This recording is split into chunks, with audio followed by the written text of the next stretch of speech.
asistir con nosotros. Diputada Hilda, compañera y amiga, diputado Donovan, y en su calidad de vicepresidente de la mesa directiva del Congreso, agradecerte la asistencia. Amigo Miguel Ángel, director de comunicación social, Jorge Sosa, en representación de la Comisión Estatal de Derechos Humanos, doctor Enrique, gracias por estar con nosotros. Ayer, 10 de diciembre, se conmemoró el Día Internacional de los Derechos Humanos. Pues hace 69 años la Asamblea General de las Naciones Unidas adoptó la Declaración Universal de los Derechos Humanos, documento histórico de valores, el resultado de la búsqueda de la paz, libertad y justicia después de una devastada Segunda Guerra Mundial. Dicha Declaración Universal presentó la Carta Magna Internacional para la Humanidad. En ella se conoce la dignidad y el valor universal de las personas humanas, la igualdad de derechos de hombres y mujeres, que buscan elevar su nivel de vida con mayor libertad para alcanzar el progreso social, ejerciendo sus derechos inalienables, inherentes a su propio ser, sin importar su raza, religión, sexo, idioma, opinión política, origen social, ninguna otra condición. El reconocimiento de los derechos humanos fortalece la dignidad de todo ser humano, sentando la base de una sociedad y un gobierno más justo. De ahí la importancia que reviste la conmemoración del Día Internacional de los Derechos Humanos. Es cierto que aún falta camino por recorrer, sin embargo, la Declaración Universal en el marco da la pauta de la evolución de los derechos humanos, y a pesar de que han transcurrido más de 69 años del contexto histórico, social y jurídico en que fue suscrita, aún es un documento supremo que establece valores eternos de equidad, justicia y dignidad humana. Y su vigencia, transversalidad y perpetuidad son principios que acreditan su carácter universal. Desgraciadamente, nuestro país atraviesa una grave crisis de violencia e inseguridad, lo cual incluso ha sido documentada por los propios relatores de la Comisión Interamericana de Derechos Humanos. En su último informe, la Comisión identificó graves y alarmantes situaciones de violencia, como la muerte de más de 50,000 personas desde el año 2006 hasta el 2015, por la lucha contra el narcotráfico.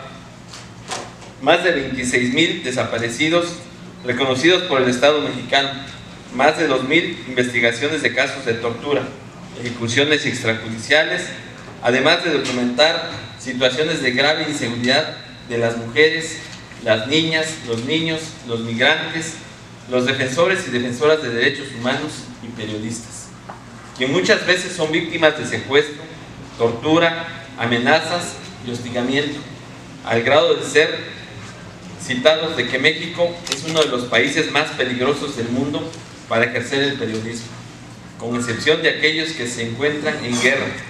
Aunado a ello, señala el desplazamiento de miles de personas en el país por la violencia contra sus derechos humanos y la situación específica de graves preocupaciones como han sido los casos de Atatlaya en el Estado de México, Apacingán, Atáguano, ambos en Michoacán, y Ayotzinapa en Guerrero. De igual manera, constante niveles críticos de impunidad y una atención inadecuada e insuficiente a las víctimas y familiares, como lo es la falta de acceso a la justicia, creando una situación de impunidad de carácter estructural que tiene el efecto de perpetuar y en ciertos casos impulsar la retención de las graves violaciones de los derechos humanos. Nuestro ordenamiento jurídico mexicano ha tenido avances muy importantes a partir de las reformas de junio del 2011, a elevarse a jerárquica constitucional todas las normas de derechos humanos contenidas en los tratados internacionales suscritos por el Estado mexicano. La inclusión del principio pro persona en la aplicación e interpretación de las normas de derecho humano ha implicado una modificación de raíz en que las autoridades deben sustentar su actuación en conforme con las obligaciones y estándares internacionales, para asegurar su aplicación en el país. Sin embargo, en la práctica se han enfrentado retos importantes para la debida aplicación del control y la convencionalidad, los cuales cada día deben ser superados en beneficio de la sociedad.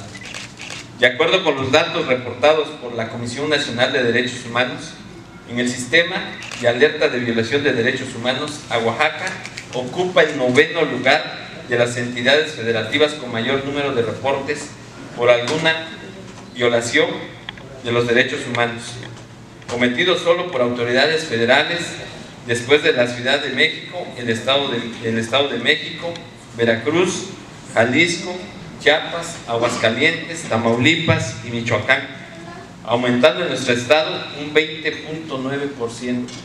En últimas fechas, la Comisión Nacional ha señalado las graves violaciones cometidas en agravio de 559 niñas y niños y adolescentes en casas y comedores indígenas de nuestro estado, en las que se constataron casos de violencia física, maltrato psicológico, castigos corporales, incluso casos de violencia sexual, motivo por el cual en el Congreso del Estado exhortamos al titular del Ejecutivo del Estado y a la Comisión Nacional para el Desarrollo de los Pueblos Indígenas para que de manera inmediata tomaran las medidas necesarias para evitar en lo futuro la violación de sus derechos humanos. Para lograr un auténtico acceso a la justicia es preciso transitar en un acceso formal a un disfrute real y tangible para todas las personas. Es por ello que desde el Congreso del Estado, como presidente de la Comisión de Derechos Humanos, impulsamos reforma constitucional, aprobando para que todos los municipios prevean la creación de una regiduría de derechos humanos. Asimismo, se aprobó la Ley de Víctimas del Estado de Oaxaca y se han presentado iniciativas importantes en materia de derechos humanos, como la Ley para prevenir y atender el desplazamiento interno, la Ley de protección a periodistas, la Ley para prevenir, investigar y sancionar y reparar la tortura y otros tratos o personas crueles o degradantes en el estado de Oaxaca, y la Ley en materia de desaparición forzada, con el objetivo de cerrar la brecha existente en el marco normativo y en el respeto irrestrictivo a los derechos humanos. Debemos luchar por la promoción, aplicación y defensa de los derechos humanos, para que el fortalecimiento de nuestra sociedad, pues desgraciadamente cada día vemos constantes violaciones de derechos humanos. Es por ello que conmemoremos una fecha no solo como un simple recordatorio, simboliza la lucha de persistir, que debemos que tener el respeto a nuestros derechos humanos, sea una realidad en todo momento y lugar. Es por ello que en el marco de la conmemoración del Día Internacional de los Derechos Humanos, me complace en cederle la palabra a una gran impulsora internacional de los derechos humanos, la doctora Gloria Ramírez Hernández, quien sin duda nos enriquecerá con su amplio conocimiento en esta conferencia magistral. Sea usted bienvenida, agradecer la presencia a todas las personalidades, medios de comunicación y lo más importante, al público que nos acompaña. Buenos días, realmente es un gran honor estar con ustedes, estar aquí en Oaxaca, que es una de los estados que más amamos. Mi esposo está presente, mi familia, y que además consideramos que es realmente un estado que nos da muchas lecciones, un estado que tiene un poder de resiliencia, de levantarse cada vez que eventualmente se puede tropezar, se resbala, o que simplemente se desciende un poco y se levanta fuerte, se levanta con fuerza, que tiene iniciativas que realmente son paradigmáticas, muy interesantes a nivel nacional, y en el cual incluso soy profesora y fui maestra de muchas generaciones, porque he dado varios diplomados, de manera que me siento un poco en casa. Muchas gracias, diputado Horacio Mendoza, por esta invitación. Diputado que además es presidente de la Comisión de Derechos Humanos y que coincido perfectamente y ampliamente con la intervención que usted acaba de tener. Esta idea de decir, esta conmemoración nos debe servir para revisar, para conmemorar pero también para analizar qué es lo que hemos avanzado. Y en este marco, desde luego, coincido con usted. Saludo a la diputada Hilda, que además, siendo mujer, está cercana a nuestras preocupaciones, y desde luego al diputado Donovan por su presencia, y a todos los presentes, funcionarios públicos, representantes de partidos políticos, y sobre todo veo muchas jóvenes y muchos jóvenes. Y creo que es también muy importante poder compartir con ustedes este mensaje. Yo sí quiero mencionar, antes de iniciar, que desde luego coincido totalmente con la intervención.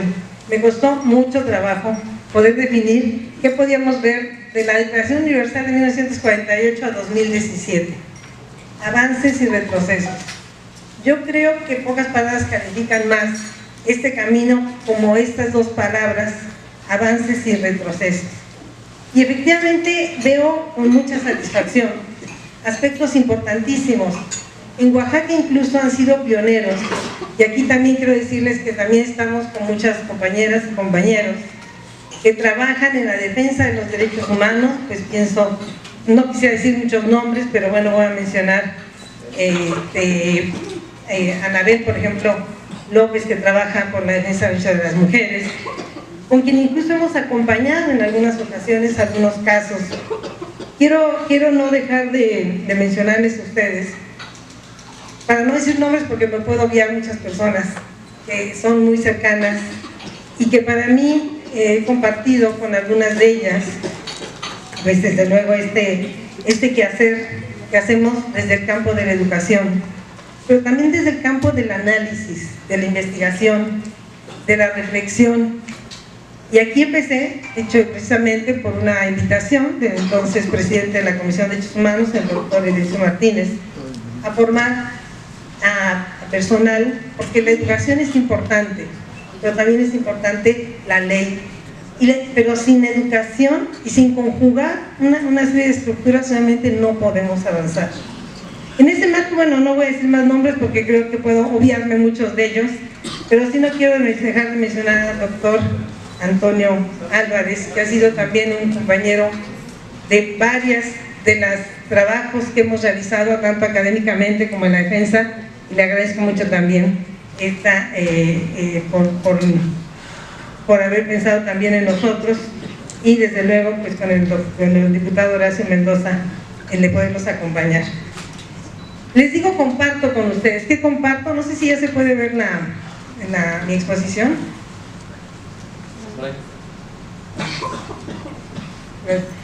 Comparto con usted lo que acaba de decir totalmente, diputado Horacio, en cuanto a los graves agravios que tenemos. Y hace poco, y aquí precisamente quiero compartir una frase: la lucha por el hombre contra el poder es la lucha de la memoria contra el olvido. Yo diría que responder al único le falta es que también hay mujeres, ¿verdad? Y entonces la lucha por el hombre y la mujer, la lucha por la sociedad, es la lucha de la memoria contra el olvido. Pero una memoria que precisamente nos permite analizar, que nos permite compartir, que no tuvieran una mirada de armonía, de consolidar la paz, los derechos en las personas. Y se crea la Comisión de Derechos Humanos.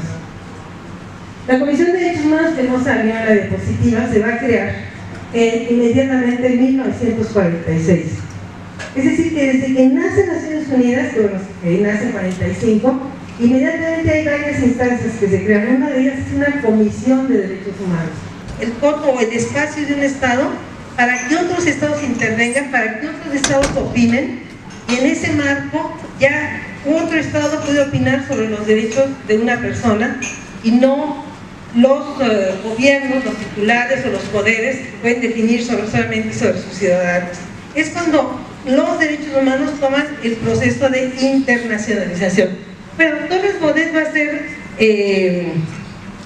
ser incluso después secretario de Educación Pública, va a ser un hombre que aporta ampliamente a la educación.